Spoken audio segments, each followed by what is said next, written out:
गांधी जयंतीनिमित्त आता ऐकूया डॉक्टर सुजय देसाई यांचं भाषण. प्रिय बापू, सादर प्रणाम.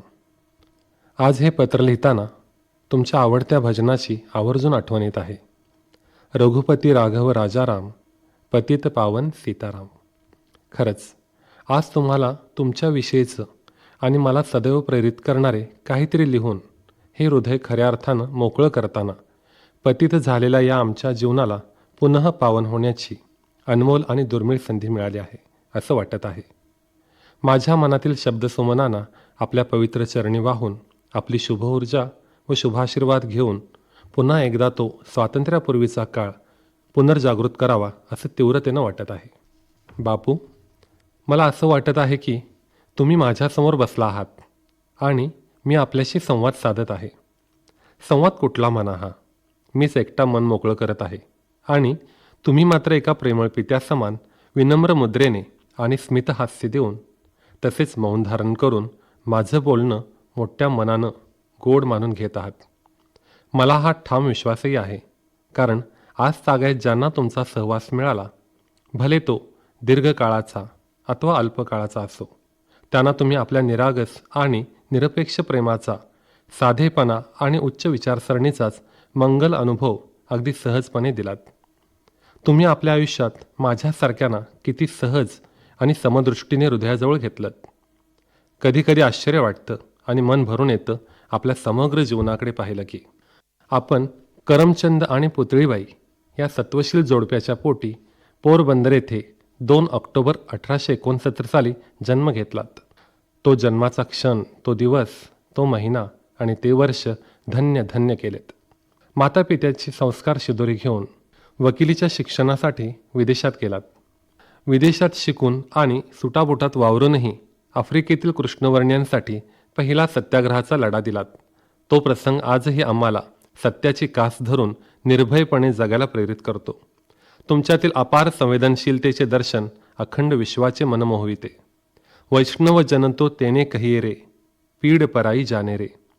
या प्रार्थनेचा जिवंत आविष्कार आपल्या जीवनातील क्षण आणि क्षण देतो. भारत भ्रमणावेळी इथली परिस्थिती जाणून घेत असताना एकदा एकाच वस्त्रावर दोघी जणी दिवस काढणाऱ्या आपल्या भगिनी पाहून आपण एवढे हळवे आणि संवेदनशील झालात की सहजपणे आपल्या उंची वस्त्रांचा आणि शाही जीवनाचा त्याग केलात आणि अशा समस्त भारतीयांच्या सर्वांगीण कल्याणासाठी अहोरात्र खपण्याचा निश्चय केलात. त्यांचे सुख म्हणजेच आपले ध्येय मानून त्यांच्या दुःखी हृदयातच आपला राम शोधलात. आपल्या कृतीतून निरपेक्ष प्रेमाची व्याख्या आपल्याशिवाय कोणी नाही केली बापू. खरंच तुम्ही नेमकी कोण आहात बापू? असा सुखद आणि कौतुकाने भरलेला प्रश्न माझ्या मनालाच नव्हे तर सर्वांनाच सातत्याने पडत आलेला आहे. तुम्ही राष्ट्रभक्त म्हणून, किंबहुना सत्य, प्रेम, शांती आणि अहिंसेचे पुजारी म्हणून सर्व जगाला परिचित आहातच. आपल्या बहुआयामी व्यक्तिमत्वाचा आणि कृतिशील विचारांचा अभ्यास जवळजवळ 150 देशात अत्यंत आदराने केला जात आहे. ते विचार बिंबवण्यासाठी प्रामाणिक प्रयत्न चालू आहेत.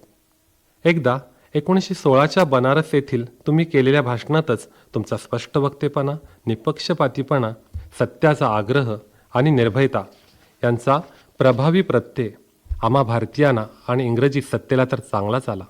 बिहारमधील चंपारण्य येथे शेतकऱ्यांचा लढा यशस्वी करून तुम्ही आपलं आगामी राष्ट्रीय नेतृत्वच निश्चित केलं होतं.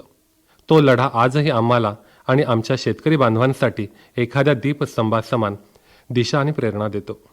1920ची असहकार चळवळ तर सशस्त्र लढे देऊन जयपराजयाची चव चाखणाऱ्यांना आणि सामान्य जनतेलाही अगदी नवखी होती. कारण या चळवळीत बापू तुम्ही तत्वांची शस्त्रे आणि अस्त्रे सर्वसामान्यांच्या हाती सोपवली होती. स्वदेशी, राष्ट्रीय शिक्षण, परदेशी वस्तूंचा बहिष्कार आणि स्वराज्य या चतुसूत्रींचा वापर तुम्ही करायला शिकवला होतात. या आपल्या राष्ट्रीय चळवळीने इंग्रजी सत्तेला मोठा हादराच दिलात आपण. परंतु हे सारं करताना आपण रचनात्मक कार्यक्रमांची प्रत्येक चळवळीला व चळवळी दरम्यान कटाक्षाने जोड दिलीत. म्हणून आपले सर्व सत्याग्रह व आंदोलने जगात अद्वितीय आणि प्रेरणादायी ठरतात. रचनात्मक कार्यक्रमात आपण अस्पृश्योद्धार, स्वच्छता अभियान, चरख्याद्वारे सूतकताई, महिला जागृती, बुनियादी शिक्षण असे अनेक कार्यक्रम तळमळीने राबवलेत. कारण स्वातंत्र्य म्हणजे काय, ते प्राप्त झाल्यावर टिकवायचे कसे, राष्ट्रीय एकात्मता कशी साधायची, हिंदू मुस्लिम ऐक्य ठेवून समाज कसा बांधायचा असे अनेक द्रष्टेपणाचे विचार आपल्यापुढे तरळत होते. आणि आपले विशेष यासाठी वाटते, आपल्यापुढे नतमस्तक यासाठी व्हावे असे वाटते की प्रत्येक कार्याची सुरुवात तुम्ही स्वतःपासून केलीत आणि आमरण केलीत. आज दिखावा वाढताना दिसत आहे. गरजा अवास्तवपणे वाढवल्या जात आहेत. भौतिकवाद आणि चंगळवादी संस्कृतीनं थैमान घातला आहे. आज इंग्रज नाहीत, आपणच मनाने गुलाम बनलो आहोत. विवेकशून्य व्यवहार चाललेला दिसत आहे. किती विकृतीने आपल्या साऱ्यांच्या मनांचा ताबा घेतला आहे.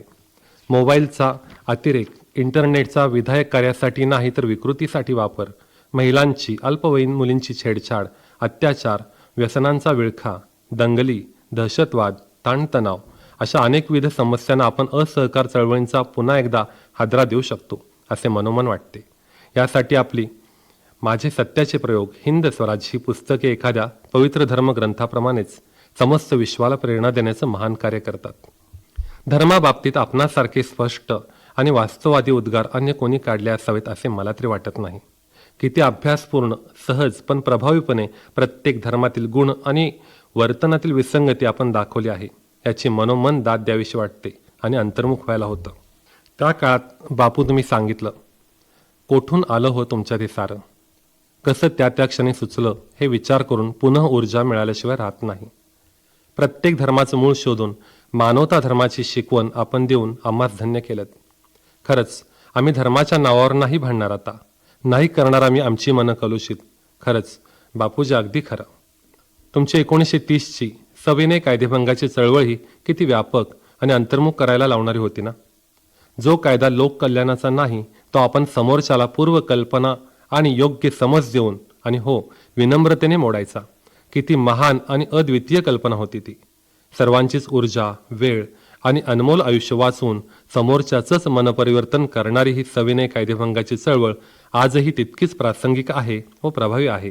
बापूजी, त्या काळातच तुम्ही किती विचार केला होतात की प्रत्येकजण हातात शस्त्र घेऊ शकत नाही, ते कौशल्य प्राप्त करू शकत नाही. बंदुका आणि बॉम्बचा वापर प्रत्येकजण करू शकेल का? प्रत्येक मूल, महिला, वृद्ध, अपंग या चळवळीत सामील व्हायचे असतील तर शस्त्रे चालतील का? किती महान चिंतनाने तुम्ही सत्याग्रहाचं शस्त्र आमच्या हाती दिलं.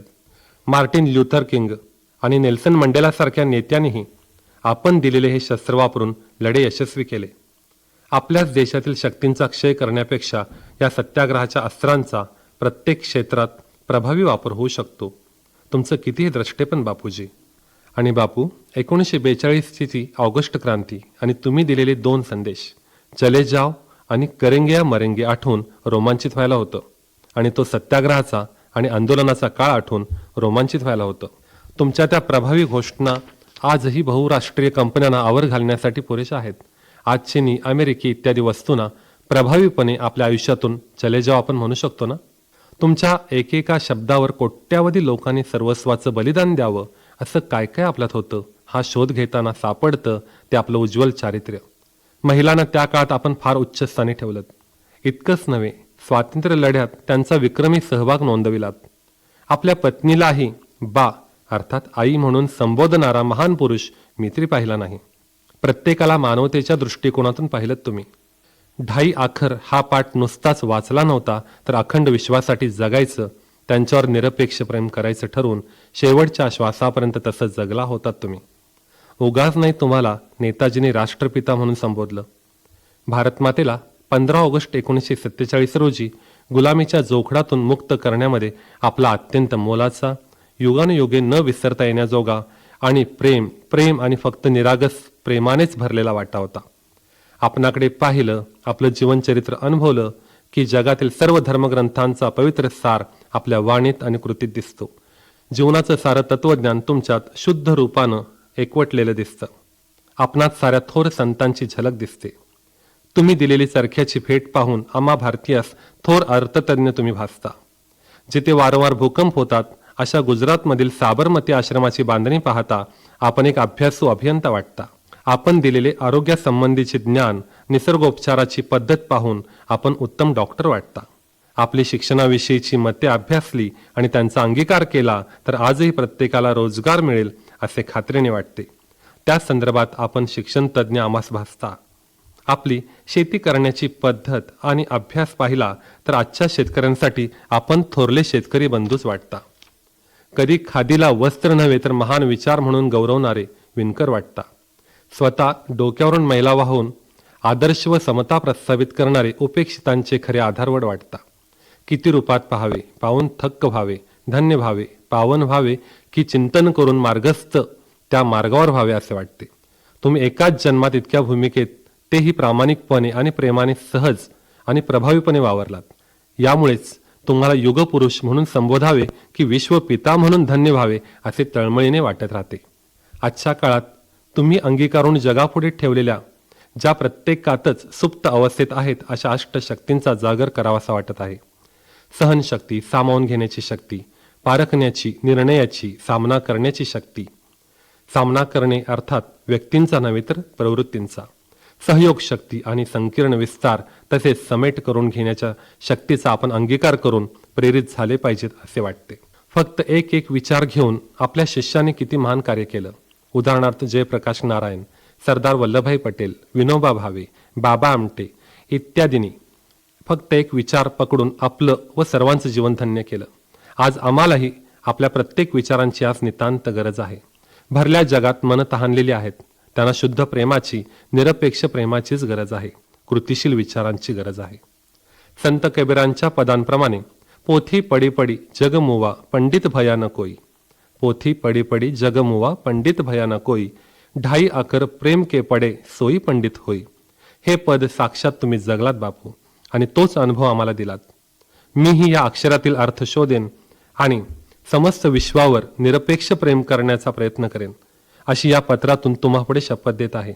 आणि हीच आपल्या विचारांना अजरामर ठेवण्यासाठी खरी आदरांजली ठरेल असा माझा ठाम विश्वास आहे. मानवतेचा लढा लढताना तुमच्या तत्वांचा विसर पडू नये ही आपल्या चरणाशी प्रार्थना करून माझ्या शब्दांना मी पूर्णविराम देतो. कळावे आपलाच कृपाविलाशी सुजय.